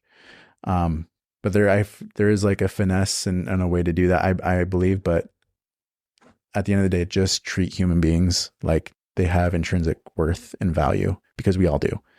And I think that could be just a little start of how we can get back together. Because I do believe America is the greatest nation on this planet. But also at the worldwide level, like, everybody is a human being, and everybody is worthy of love. They're seen. There's, I mean, I think that's what everybody craves. I think everybody at a human level wants to be loved. They're grasping for anything to fill that hole, to feel loved, to feel whole, to feel connected. And that's what I love about Jesus, is he gives us all of that. And more. Yeah, exactly. Yeah, more than you can ever imagine. So that's what I would say. I love it, dude. Love people. I've never asked before. You want to finish with a prayer? Yeah, let's do it. Yeah. All right. Dear Heavenly Father, I just want to say thank you so much for this opportunity for Bam and I to come together to discuss the tragedy with Charlie Kirk, but also just be able to have great conversations that glorify you, Lord. I pray that this conversation is fruitful. I pray that it helps people to ask questions and be curious. And I pray that it does help lead people to you. I pray that, you know, this is a nation that obviously is very divided, but I pray that we can come together and realize that we have a lot more in common than we do differences. God, you are amazing. Thank you for dying for us. Thank you for loving us unconditionally and being a constant and faithful God, even when we're not. You're amazing, and we just love you and pray this in your holy, holy, holy name. Amen. Amen, dude. Yeah. Thank you for having me, man. Thanks for the DM. Yeah, man. Who would have thought? Some random ass dude shoot me a DM with me crying for the first. Just rotate it. There you go. That was incredible.